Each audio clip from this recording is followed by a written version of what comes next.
Hey, what's up everybody? Welcome back to another What's in a Performance. For today we are taking a look at our first pianist that's not Animens, and it is Phixinon's arrangement of Marigold, which is not anime, but Phyxinon is an anime pianist nonetheless. If you haven't heard this one before, it is quite legendary, it is very technical, it is very exciting, and so I would highly encourage that you go check out the original video before you watch the rest of this one, because I will be stopping a lot and only going over a few parts. Now with all that being said, let's get right into the review. Hey, real quick, before we get on with the video, I know that a lot of you are trying to learn pieces like this, if not this piece itself. And while it's great to learn a lot of techniques and different ways to approach a certain piece of music, what a lot of times is a lot more important is how we implement that into our practicing. So I put together a free guide on practicing for you to explain my thought process behind how I practice and how I structure some of how I practice to help me stay consistent and to help me be efficient when I practice. So if you'd like to take a look, link is down in the description below. Click on it, download it, let me know what you think,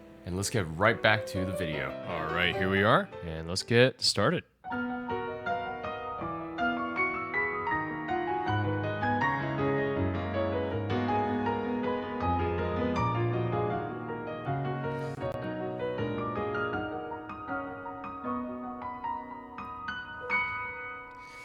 I think one of the things that I want you to pay attention to as we go throughout the entirety of this piece and this performance is just how well Phyxinon phrases and voices the melody. In the midst of all these jumps, in the midst of all the technicality, you're always still somehow able to hear the melody. It's always voiced properly, and, well, depending on the section, we'll talk about how Phyxinon does this.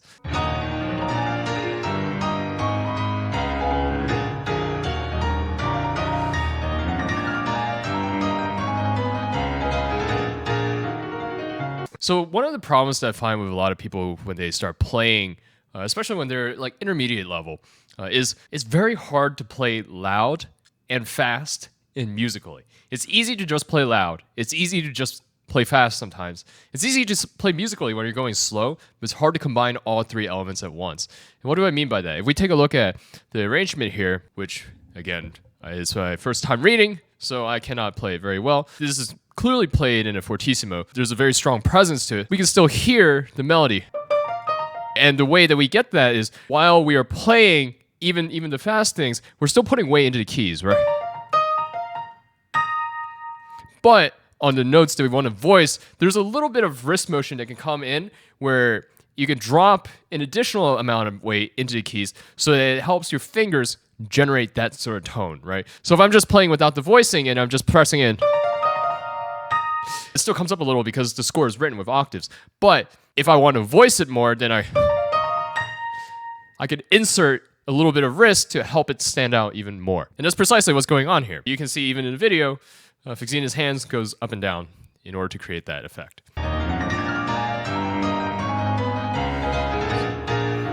So you see how the fingers come up a lot for those notes.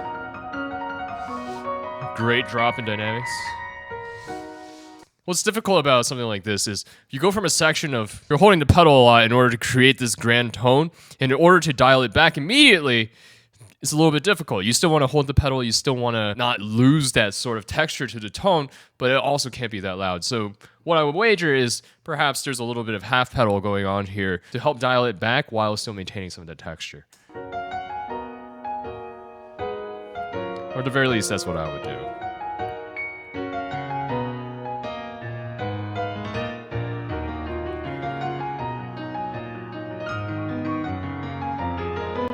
I really like phrasings like this in the left hand in certain arrangements where it goes where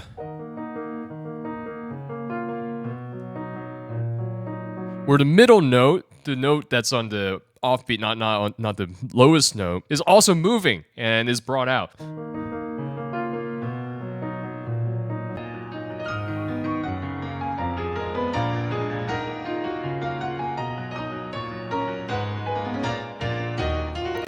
That pause and pedaling is so vital and so important.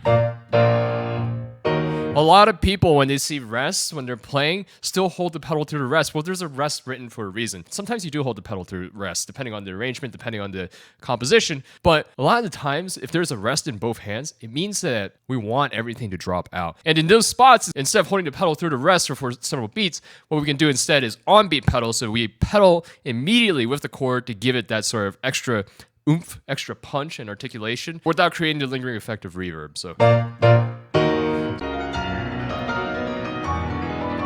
just runs in the left hand. Crazy. Notice everything that the right hand is playing, but how you can still hear the melody. What's vitally important to consider with something like this is feeling weight in your fingers. The notes that I want to voice, I feel my hand almost rotate and twist into them a little bit more so that my fingers in those spots almost feel a little bit heavier. When I'm practicing this, I want to feel this very acutely when I'm playing this slow. So lean into it.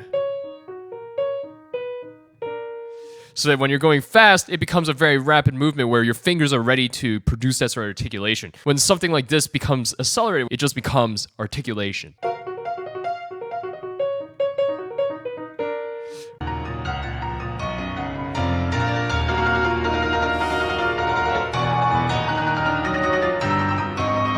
Very impressive. We talk a lot about how to play these repeated notes, typically in the context of playing octaves. If you've heard this before, I'm sorry, but I will explain it yet again. So what's going on here is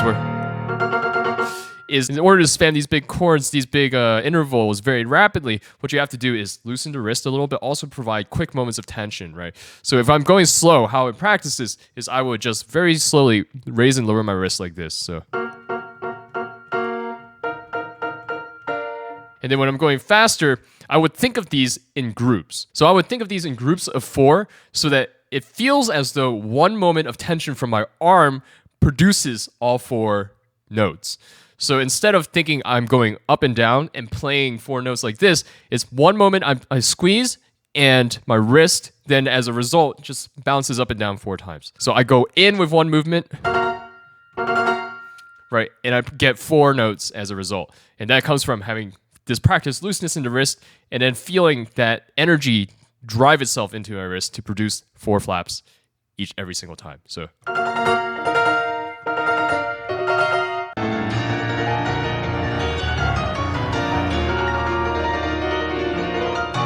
that's to say.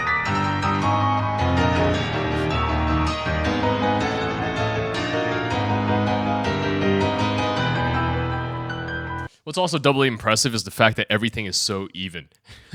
All the notes are even, and we've talked about evenness before. Evenness is not just how loud everything is, so everything is like equal loudness, but also everything is equal length. All the note values that are supposed to be a certain value sound the same, and that just speaks to the control that Phyxinon has.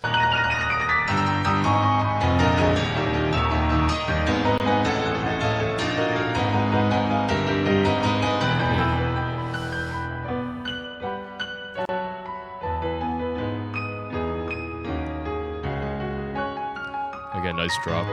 It's a very bright sounding piano.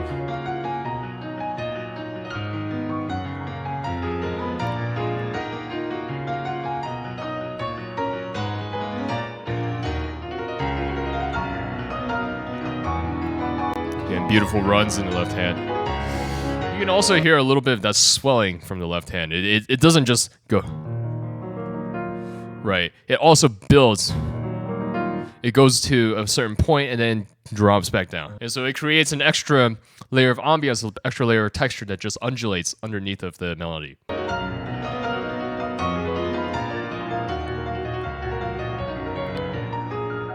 I actually really like that. You hear how there's a lot of resonance from the pedal. Once the dynamic drops a little, it actually there's a similar amount of pedal, and this could be attributed to the fact that the piano is very bright, but there's like almost like an extra like pepperiness to the sound because of now how the melody is being voiced, right? With a little bit of detachment. This is sort of leaning into the note, but like releasing the note slightly quicker than its full duration. It's not a true staccato, neither does it feel like a portato, but it creates a little sense of like detachment, right?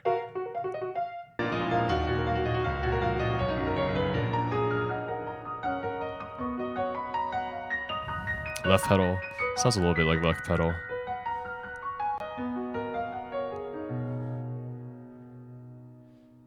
Very nice, very nice. So overall, a very clean performance. Clean is an adjective just thrown around a little bit too much because I think people just use it to describe like technical perfection.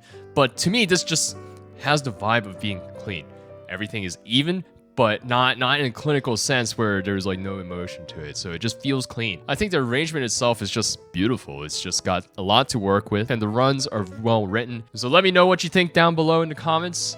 Let me know if this is helpful to you. Maybe if you want to learn this piece too, or maybe I should learn this piece someday. Let me know down in the comments below. Let me know what I should review next, because I do take your suggestions seriously. And I do take a look at the things that you guys send me, but I especially take a look at the things that people send me when they're in my Discord. So do check that out down below. If you want to support this type of content, please check out my Patreon. Click on one of the videos here. And until next time, everybody, peace.